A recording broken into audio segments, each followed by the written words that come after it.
Chris Tedder here with musical legend, three-time Grammy winner Branford Marsalis joining us here. It just means you're old. It's fine. We've heard that before. Thanks so much for joining us. First of all, congratulations on your Grammy nomination. Thank for what would be your fourth win if Oh, yes. Yes, so very, very well done. I'm rooting for you. Thank you. Appreciate that. Thank you. Wanted to talk to you about this venue in particular. We're here at Yoshis Jazz House here in Oakland, but this isn't the original Yoshis. No, it's not. But you have some great stories about the history of this place and a lot I do? Well, I think from you tell me. No, I don't. But Make one up. oh, I can. That's a good. One of my favorite stories here is they requested once we played. We used to play here a lot, like 6 nights. Then all the jazz people died, and it was replaced by people who said we don't want 6 nights of that. So now we play 2 nights. But once we did a 6-nighter, and they wanted a Sunday matinee show. So so for kids. So I said to the guys, "Hey man, let's just do a kids show. Let's not do our show. So we started talking to the kids, and they came up and beat on the instruments. And said, "What do you guys like? What songs do you like?" And so we played Spider-Man, and we played, I can't even remember all. It's just all these cartoon songs, SpongeBob, and the kids were like, it was great. We had because a lot of those songs, the structure of the song is actually old jazz music. Like Spider-Man is just a minor blues. Right. Really? Yeah, it's a minor blues, and with a little twist, but it's a minor blues.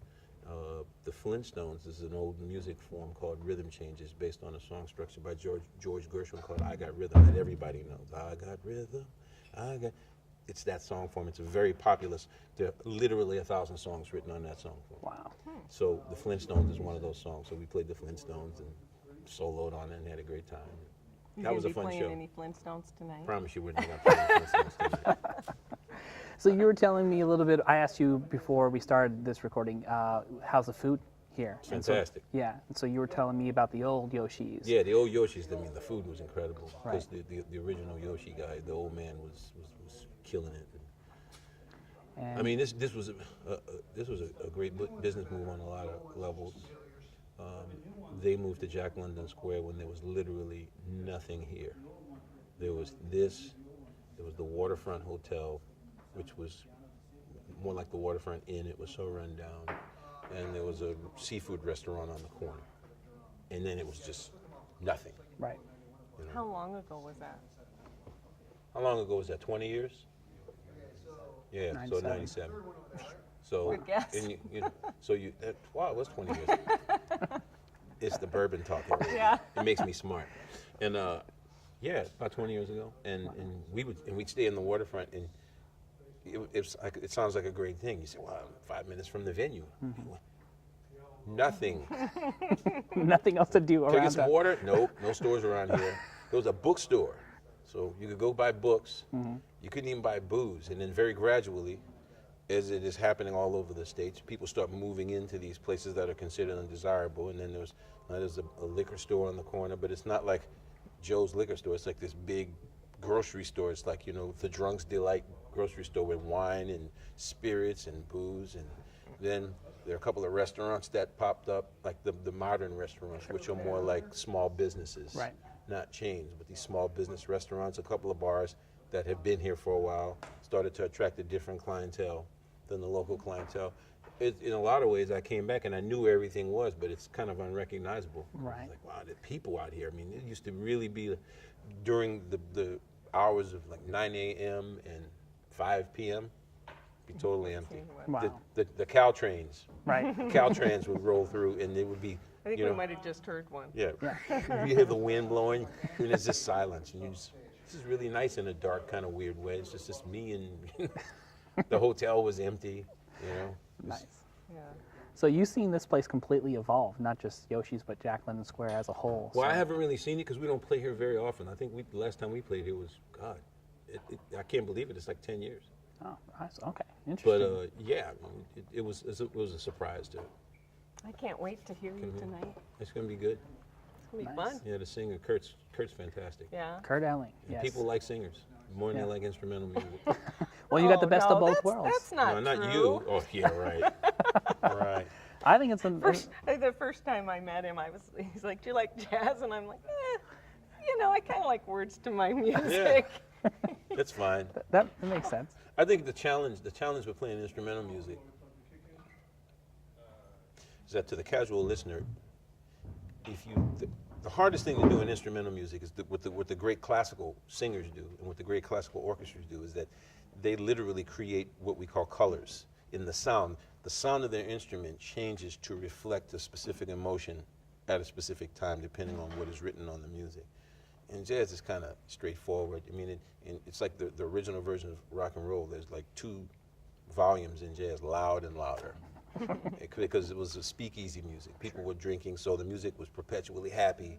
And as the music started to evolve and become more complicated and become more, even you could say, cynical in a way, the musicians didn't evolve the way the classical composers evolved. They didn't start using dynamics, and they never really spent any time worrying about changing the colors of the sound. So the challenge in instrumental music, in instrumental jazz, is to present the music in a way that it doesn't start to sound the same to a regular listener. Right. And if you have 3 songs, and in every song everybody solos, and everybody's soloing on the same information, it kind of sounds the same. In actuality, it kind of is the same. Gotcha. So people say, man, this stuff sucks, and they're not wrong. But we really concentrate on avoiding that. There's some people where you're never going to get them to like it. Just never. Their taste in music is not really about music. Like the lyrics are the thing for them, and we can't win them over. But the best compliment that I get is when people come in, and it happens a lot. They say, well, I didn't expect to like this. Wow, you guys, man, you know? Yeah. That's because the jazz fans are jazz fans. They're going to be there. But when you can grab the casual people, that's when you got something going on. And Yeah. we have to learn how to do that.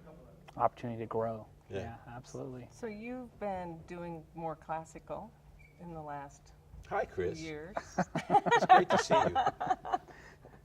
It's great to see you too. My God, it's been too long. I know. Well, speaking of, maybe you guys can talk a little bit about how you know each other. Well, first I have to answer a question. I cut her off but I just looked at you and couldn't say, wow, it's Chris. So anyway, I've been doing more classical You've music. been doing Yes. more classical. Yes. And do you like? Tell me about that. Do you like doing that? Yeah, I like it. But it's difficult. No, it's hard as hell. It's beyond difficult. You know, waking up in the morning is difficult. This is like a crazy. Yeah. Yeah, it's. First of all, you have to practice it. That's what I was just. You have to. So compare practicing music. I mean, as a golfer, I know that if I don't practice, I don't play well. And it seems to me that that wouldn't be the same with music. But It's 2 kinds of practice. Golfers practice to eliminate mistakes, eliminate holes in their game. Unfortunately, musicians tend to practice to reinforce a pre-existing understanding. They're not practicing, they're practicing kind of regurgitating what they already know. They're not being so hypercritical about what they play and say, well, what's wrong with it and how do I get better by eliminating the obvious holes in my game. Most of that is because you can be successful in the music business by having a repeatable sound that people identify with. So there's no impetus to change, because if you change, people might not like it. So you say, well, we got a good thing going on here. Let's just kind of stay where we are, and you know, when it ends, then we can worry about that. But by the time you've had like 5-10 years of success, you're too lazy to want to go back and start doing the grunt work again. so what made you want to start playing classical? Well, jazz does really, it's never a spot when jazz becomes that popular and I have to struggle with that thing. And for me, it was just, when you listen to a lot of jazz records of really great players, by the time they're 50, you can start to hear the decline in their playing, because when you become really good at something, it's like a normal job. A normal job, when you become good at it, like you don't hear an investment banker's hand, I got to go home on the weekend and practice.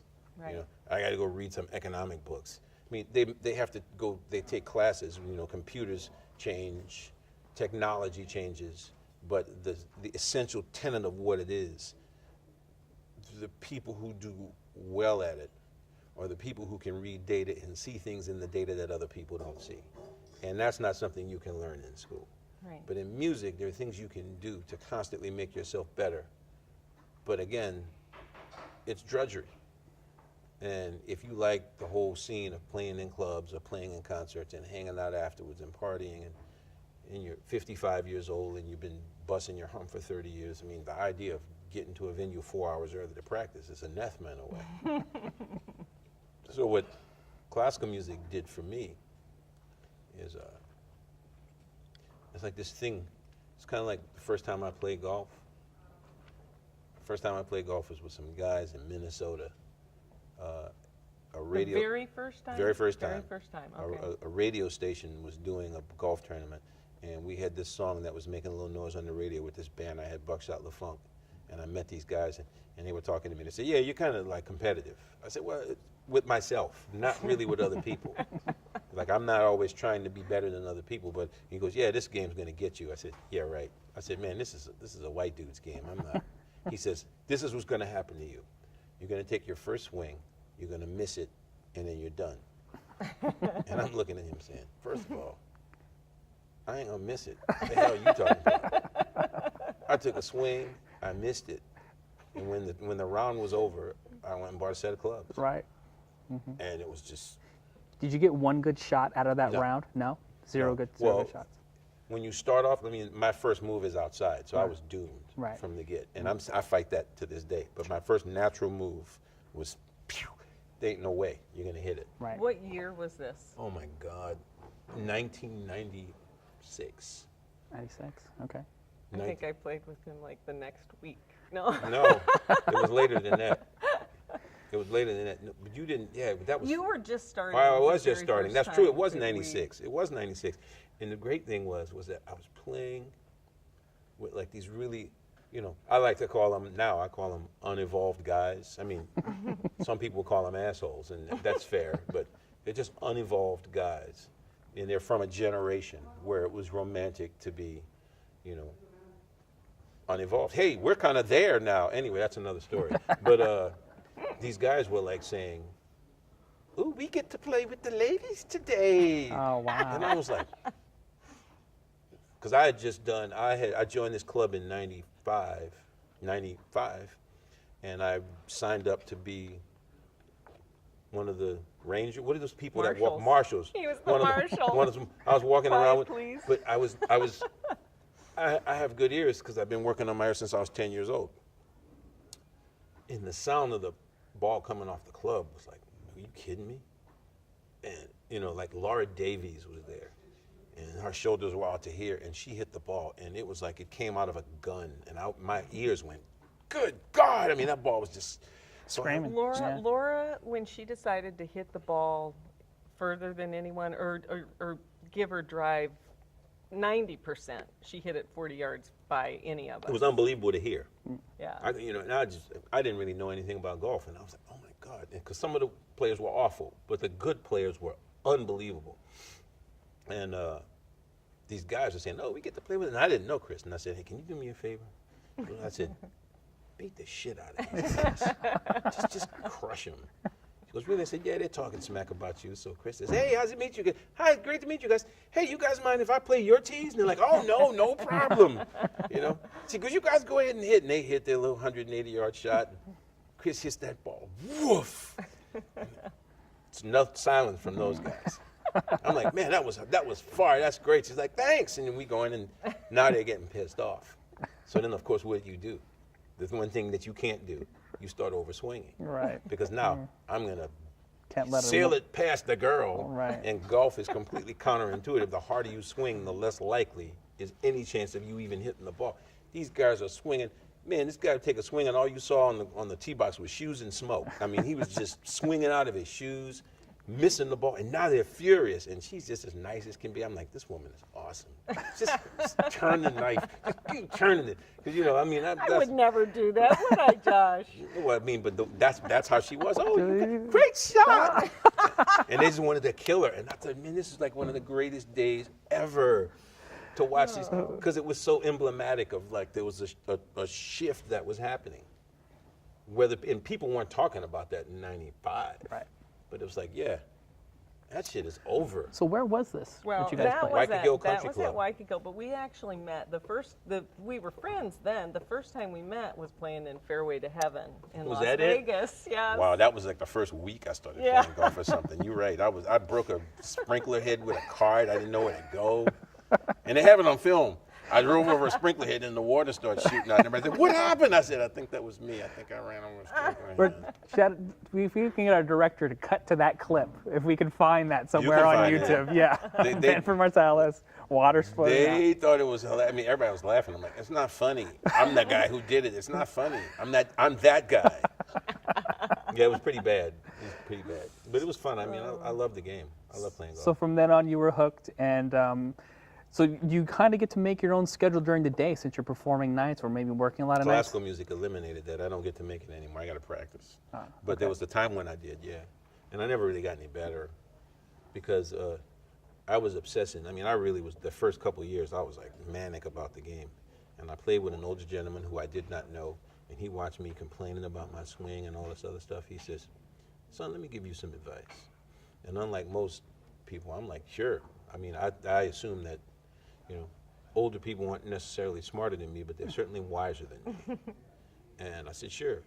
And he says to me, he looks me right in the eye, and he says, great family man, great businessman, great golfer. You can be really good at two of these. And as soon as he said it, I was like, wow, I'm never going to be good at this. I might as well relax and enjoy it. It was immediate. It was like, thank you for that. I'm good now. I'm good because I started doing the math. Like, you know, how many hours a day do golfers hit golf balls? Practice. How many hours a day do I hit golf balls? Besides none. Right. It's not going to happen. Well, it's good that you could see that because a lot of times when people, they're used to being good at things or especially something, and then they try to play golf and they try to carry that over, and it completely can be different very skill set. frustrating. Well, you have to know why you're good at something. I think that because you practice. the advantage I have is I'm more like my dad than my mom. I'm like my mom because my mom is a cutthroat. She's a killer. But my dad was always, like, why was always the question with him. But why? So why are, you know, you take like especially basketball players, they suddenly are playing golf, football players are playing golf, and then they're no good at it, and then they get mad. And it's like, well, you've been playing football since you were 8. Yeah. You've been watching football since you were 8. You've been practicing hours a day, going to the weight room, doing all this. How much golf do you watch? How long have you been playing? Right. And it's like, you know, you look at, and Malcolm Gladwell made this 10,000 hours thing famous in his book Outliers. You know, everybody who's good at something spends 10, which is, what the hell does that mean to an average person? 10,000 hours. What does that compute to? A long time. Yeah, but what? I mean, nobody. So there's a guy named, I forgot his name. He wrote a book called Bounce. He's a British guy. And he wrote this book, and he referenced Gladwell a lot. And it was a fantastic book about athletics. And like to him, talent is a myth. It's that you have to be in a location where you can play enough for the ability to succeed. He was saying intuition comes after immense amount of cognitive study. And if you aren't in a position to do that, then intuition becomes impossible for you. And one of the things he said was, he says, Gladwell talks about 10,000 hours. He says, it's not really clear to normal people what that means. So he talked to athletes and trainers, to hundreds of them in all sports, all over the world. Olympic athletes, professional soccer players, professional American football players. And he says all of these athletes, in the aggregate, it averages out to 1,000 hours a year. Wow. See? That's what it is. 10 fucking years. You can beep it, you're good. 10 years. 10 years. And most people put in like a couple of years and say, oh, this sucks, and they quit. Yeah. Yeah. Well, and I think, though, even doing it in over 10 years is probably not enough repetition. I mean, those 10,000 hours probably need to be a little more. Yeah, but that's to get in the ballpark. Yeah. To get a toe in the ballpark, 10 years. Well, and also I think learning golf as a kid makes it so much easier. People look at golf and they think, oh, I'll just practice. How hard can it be? Even with putting. Hell, I look at putting and I go, how hard can it be? Why do I find it so difficult? Right. And for whatever reason, it just is. Well, I think golf is mostly mental. I mean, because you look at like somebody who has like the swing that I fight against. Furyk has that swing. He doesn't have a problem. Yeah. He just took that swing, but his mental application is superior. He gets it in just a little bit better position right here. Yeah, but that comes through work. It's like the thing with me is that when I go outside, I don't even know that it's outside. It doesn't feel outside. So if you can't feel that it's outside and you don't know where inside is, there's no way that you can't. Yeah. And so then what I realized is just like playing music, you have to play enough times and put in enough hours so that your brain can transmit the data and tell you your club is outside. And I tried to tell that to my coaches who would say things, oh, it needs to be more inside. I said, yeah, you need to be an inch taller. I mean, it's just like, just telling me that it's outside is not helping me because my brain does not know where outside and inside is. So if somebody takes your club and shows you where it is, That's one time. Well, first of all, it's different for every person. Like there's that, and I think that's the thing that makes music unique and golf unique. But it's all sports are the same way. We try to come up with this universal thing. Like Right. my coach used to show me Ernie Els' swing, which is ridiculous because Ernie Els is 6'6", so he can generate club head speed with minimal amounts of effort. Right. It would probably have been more apropos to show me people who are 5'10", 5'9", because it's amazing to watch how they strike the ball and generate enough speed to get distance without wingspan, you know.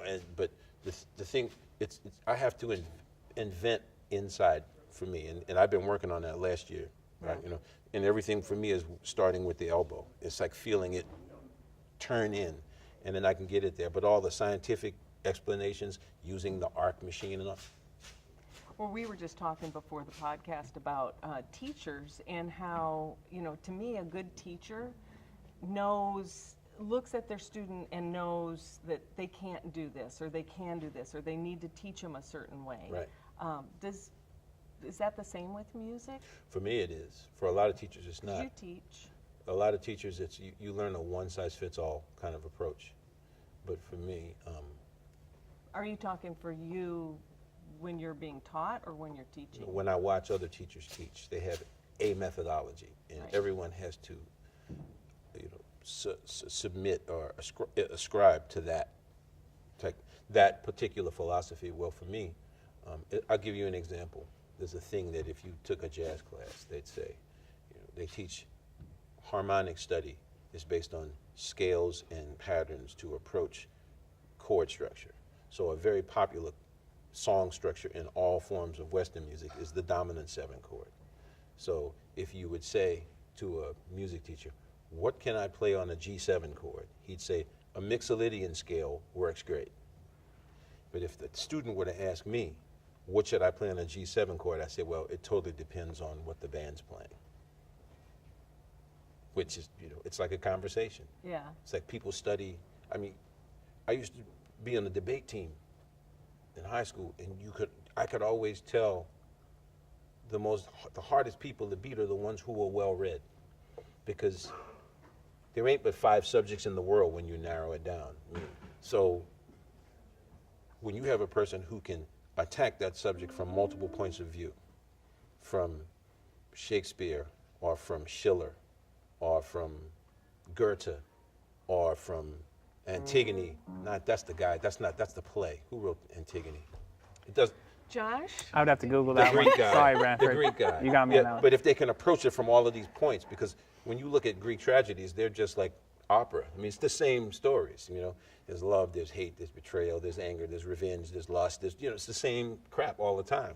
And the people who are more well-versed have a better chance of winning the argument because they know so much, so they can expound on it in different ways, whereas people who have limited vocabulary, they can only talk about it one way. It's hard to win in a debate when during the course of 45 minutes to an hour, you just keep saying the same things over and over again. And this is the problem with the scalic approach, is that it encourages musicians to know more than they hear. And what I do with students is I try to force them to engage their ears, which if you're a 19-year-old kid, much like playing golf, and you haven't really listened for all that time, it's going to take you at least 2 or 3 years just to get your ears in a position where they are receptive to sound. So if we were going to put Chris on stage with you, and if we were going to have her play something, you were going to teach her something, how far could you get with her today? Not a chance. He knows I'm so Tambourine. Tambourine. There you go. What's the You can do range? What's the range of musical that triangle is in the mix? We don't have triangle. We don't even have tambourine. No. I just think that Salt shaker, it something could, like salt that, shaker would right? work. You like box of matches, right? Like. Well, they don't have those anymore. But you're showing your age when you start talking about matchboxes. I was just thinking they're stomp, almost you there's know, no like- there's no matchboxes anymore. There used to be a matchbox on every table in these places when I first started doing Right. this. Now everything is no smoking, so matchboxes are gone. Okay. So sorry, Chris. I tried to help you out there. But No. He knows look, me well. it's actually it's easy to play music and it's hard at the same time. It's hard to get people to hear music, to actually hear it. There was a young lady. I was going to the Hootie and the Blowfish tournament. What's it called? Monday after the Masters. Monday after the I Masters. think 18Birdies is going to be there this year. Wow. Okay. We like to get our 18 birdies in every now and shameless then. plug. That's Yeah, fine. like, That's fine. That was a non sequitur. Great. So, the woman. And I thought it was pretty smooth, actually. It was smooth. It was until he paused. Yeah, And exactly. you know. Well, I had to could've just pause. been like, You changed the kept subject. It going. No. No. I was just. I'm mindful of sound. You changed the subject, so I was gonna. So anyway, Where were we again? I remember where we were. Branford was So talking. she was driving and she was listening to this song, and I said, "You like that song?" She goes, "Yeah." What do you think? I said, "I don't like it." She goes, "Why?" I said, "Because it's incredibly repetitive. The bass line and the drum beat and the keyboard part go over and over and over again, and the singer just keeps singing the same melody." She goes, "That's not true." I said, "Well, that's the way I'm hearing it, so have a nice day." So I went away, played golf for 6.5 hours, quite horribly, came back, and the person who picked me up was the same young lady, and she goes, "I just have to let you know that you ruined my favorite song for me." I said, "How is that possible?" She I've goes, had that. "Because now I notice that it is completely and utterly repetitive, and now I hate Yeah. it." Somebody told me that's funny. told me about like Beatles songs who have like the same like 3 or 4 chords that just happen Pretty much. over and over in their But songs. at It's least like, in the Beatles songs, the melodies change. right. Like those melodies are very different from one another. Yeah. And then people love the lyrics too, because the lyrics are definitely, what's the word I'm thinking of? Melancholic. Yeah, they're very, But a lot of modern songs, oh my God, it's the same thing over and over again. And it was just funny that she noticed. Most people go, "Whatever, you're just old," and they just keep doing it. Yeah. Right. But she was really cognizant of it. I was really surprised that she said, now that I'm actually paying attention to it, it is, and that sucks, and You gave her the musical red pill. Like, Exactly. you know. For a moment. I'm Yeah. pretty sure she's back on the blue pill by now. So it seems like you've had a good amount of experience with like celebrity golf tournaments, over the years. For a while, yeah, I was kind of. on that the tour. circuit. I was on the circuit. Yeah. I was on the circuit. Best experience, worst experience, somebody you love playing with or just absolutely didn't love playing with? I love playing with Chris. I'm not just saying that, I did. Okay. But yeah, I played with VJ Singh once. That was great. Oh, nice. And he tried to help me with my horrible swing, but he just tried to basically get me to aim in a different way to live with the swing that I had. It's not a bad idea. And then, No, and then it's a when bad you do idea. That, it just makes it worse. Yeah, it does. Because you just start. But he was doing great, more. and he was funny, and most people think of him as this dour, kind of sour guy. Yeah. I had a great experience with him. I don't know him at all, but we were doing a fundraiser, and somehow we lost the poster that he had signed from the Masters. And I was running around trying to find it. I ended up somehow getting in touch with him and saying, "Can I send you another one, have you sign it, and overnight it back?" And he was fantastic. No problem. Did it. He great. tells a lot of jokes, and he laughs, and his laugh is high pitched. Is he the guy? You wouldn't expect that from a guy like 6'4". Is he the guy who laughs first at his own joke No. after he tells it? No, That's not my really. father. Oh, okay. Not really, but he did. But he has a lot of fun out there, and he says, "Yeah, everybody thinks that I'm not funny. I mean, I have a great time out here." And he says, "But when you're playing golf, it's work, right?" He said, Yeah. "Who the hell smiles?" It's like, "At work. Who smiles at work? I'm working." We do at I 18 tried. We Birdies. tried. I'm working. Well, speaking of funny, We actually yeah. hardly ever. And somehow, some reason, you're dialed in I to know. the promotional side today. I like that. I like that, Yeah. Chris. That's good. She's on the clock still. Yeah, That's that's what's good. going on. Wait a minute, it's got to be after 5. So, speaking of funny, you worked with Jay Leno for a few years Yes. there. Is he a golfer at all? No. No, not a He's golfer. not in anything. Really? No. He's into cars. Cars, a Cars. car guy. Cars. What was that like? Was it Which title- part of it? Musical director? Was that the correct title Yeah. for Jay Leno show? Yeah, it's fun. So why give that up? It was It was the same thing every night. really. I It's was like that song that he was just Yeah, talking about. the same thing every night. Yeah. I mean, the thing that I liked about it is the behind the scenes things. Like every morning, I would have to get up and write arrangements for the band and write things and program. I had to do a lot of digital programming because the script, the comedy writers would come in and say, "The skits on this, we need music to sound like this," and I'd have to run in and create programs because we had a small band and 6 people, and if the band couldn't cover it, then it would be the band augmented with sounds. And that was great. I mean, I enjoyed that. But I could actually feel the music slipping out of my fingers, and I had Right. to decide. Come on, it's a great gig. It's lucrative, and it's you don't have to work that hard. Right. And there are a million reasons to stay, but I kind of understood that I was at this place where, are you going to play music or are you going to do this? Because if you keep doing this, the music's just going to go. It's going to Right. evaporate. Sure. So I enjoyed this more. That's interesting. And not a lot of people do that. You see people in those gigs now, and you're going to have to force them to leave. Shut down the Well, show. they you didn't know? have the same musical options that we did.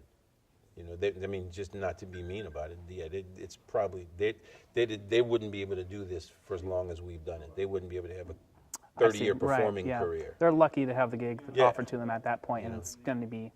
You have a great option, and you're doing things like working on films, scoring films. Can you talk about that at all? No, if I tell you, I have to kill you. Oh, No, okay. what about it? It's just super I haven't interesting done one to- in 20 years. It's just they showed up and said, "Can you do this?" Can you tell us about the film at all? Yeah. Oh, it's a film called. It's named after the book. The book is called The Immortal Henrietta Lacks. It was a hit book 2 or 3 years ago. It is about a woman from Baltimore who died of cervical cancer in 1951, and unlike most people, her cells survived after death. Like most people, once cells leave the body, you get a half an hour and the cells die. Right. For whatever reason, hers would not die. So basically, John Hopkins said, "This is a miracle," and they basically sent her cells to every medical facility in the world. So the Jonas Salk polio vaccine was created with her cells, and the AIDS virus was created with her cells. They sent her cells into space to see how cells react in a weightless environment. Wow. And the story was about this woman named Rebecca Sloot from Portland, Oregon, went to Baltimore to talk to her family about their mother. Most of them didn't know her. She died when they were very young. But she was kind of appalled at the fact that the family was just completely dysfunctional and disrupted at the death of the mother. The mother was the backbone of the family. And how, even though there were all these miracles going on with the cells, like nobody took 5 minutes to try to use some of their resources and their patents to take care of the family. It's a really unbelievable story. Is this a true story? It's a true story. Oh, nice. There's a book called The Immortal Henrietta Lacks. Wow. And as she was researching the book, it ceased to be about the cells and it started to be about other things. It's an incredible book. Oh, Interesting. And Speaking of books, I'm just wondering if mine has moved up in the queue at all. I haven't read anything. I have a book queue. Yeah, it's like Netflix, but I've been in the queue since No, 2010. Right. I haven't read. 2010. 2010. I Well, haven't, and it's sad to admit, I haven't read a book since 2010. That I know. I started I'm- on a I'm cover. with It's you. totally I'm true. probably with you. No, it's totally true. And I'll just admit, yeah, I mean, I made up for it. I mean, I've been reading books voraciously since I was 7 or 8 years old. And then the music thing takes over. And And the golf thing. Golf takes a lot of time. I don't really play that much anymore because of the music thing. Well, and you've had some physical Yeah, I've had some things surgeries. going on. He had a Had some knee surgery. replacement Yeah. and a little back surgery. Yeah, and There's both no shoulders. such thing as a little back surgery. That was a little back surgery. It was just decompression. Well, They went in and they just cleaned gunk out of the nerve canal. There was nothing else. And you've had both shoulders? I was Both just, shoulders. I lost count. I thought Both there was shoulders. only one. Yeah, So it doesn't sound like you're slowing down anytime soon. Are you going to get to a point where you can get more golf in the schedule and a little less work? I mean, the classical thing is so daunting because, I never even told you about part 2. I told you about part 1. I said the one thing is you try to improve, and classical music is good for eliminating mistakes. The other thing is that when you agree to play concerts, they make you play these pieces that you don't know and you have to learn them. And that is the part. I have the entire month of March, which for the sake of the talk, because who knows when it is, well, roughly is a month from now or less, is classical music. So I have to learn 3 or 4, or I have to reacquaint myself with 3 pieces and learn a new piece. And it's all done in the month of March. So it kind of, everything gets compressed. Consumes your time. It consumes the time. Well, you're not supposed to be playing right now anyway. Yeah, I'm not because supposed to you play still till have- April. So, but I'm not, instead of sitting there going, oh my God, April can't come soon. And I'm just so over, with this, between the film and the touring with the band and the classical music. So that film must be in production now if you've got the entire film to score, right? It's almost locked. It's in post-production. Right. It's in post-production. It's done. It's When does that come out? April, they tell me. Do they have anybody we would know starring in the film? Oprah Winfrey's in it. Oh. Oh, I know I don't know. her. I may have heard of her. And there's an Australian actor whom you definitely know, but I don't know her name. But she, Nicole Kidman. no, I said you don't know her name. Oh. But she has, I've seen her play Americans and Brits, and she has all these accents, straight down pat. And she's been in a lot of things. I'm very intrigued now. Yeah. Give me a second. He's going to IMDb it. Let me ask you one question about, is playing music hard on your body? It can be. It depends on the instrument you play. Let's talk saxophone. Yeah, it can be hard. Movie. There we go. Movie. That's what we're looking for. IMDb. IMDb. He acted in any movies, by the way? Yeah, I Oh, have. he's been Her in name is movies. Rose Byrne. Roseburn. I have heard of that name. I've heard that name. Yeah, I'm- too. I haven't been able to put the face to the name, but now I'm intrigued. Oh, She was excellent. But with the saxophones, you tend to get a lot of, that's her. I do know who she is. She's been in a lot of things. Hold it back a little further. There we go. She's been in yeah, I know she's her. been in a lot of things. All right. But anyway, saxophone, you have a lot of pressure on your vertebrae here. And you can, they have these neck straps you wear where they're like shoulder harnesses. Oops, I hit the microphone. Shoulder harnesses, which I don't know, it makes me feel just, it's stiff and it's very unmacho and not physical at all. It's because you can't move. Everything is immobile. And I was like, well, man, I'll just do traps exercises and everything is cool. You know what I mean? So Shake you get little weights. 5-pound weights and Yeah. you just do your traps exercises and all of that, and then it's fine. All right, not bad. But I know a lot of guys, I mean, we're getting old, we start getting doughy, and they start putting on the harness. I'm like, the harness is like an admission of death. I mean, it's just, I refuse to wear that thing. I tried one for about 5 minutes. I went, nah, Gotcha.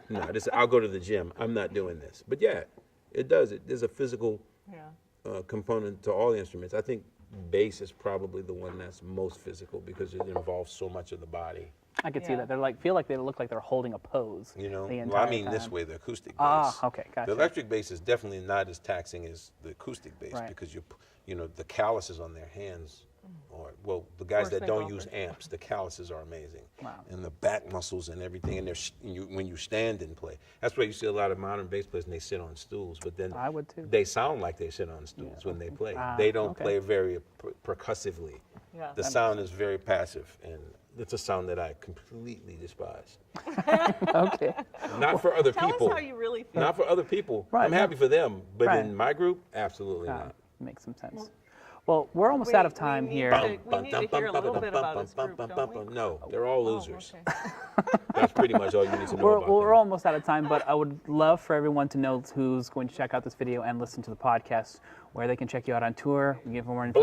Blanton's. The drink of champions. I should get a free bottle now. They should send me a Yeah, bottle. there you go. We're all about promotion. This is a hard bottle to get, man. 18. Blanton's, Oh, it is. it's tough. Blanton's, it's literally been out of stock since November.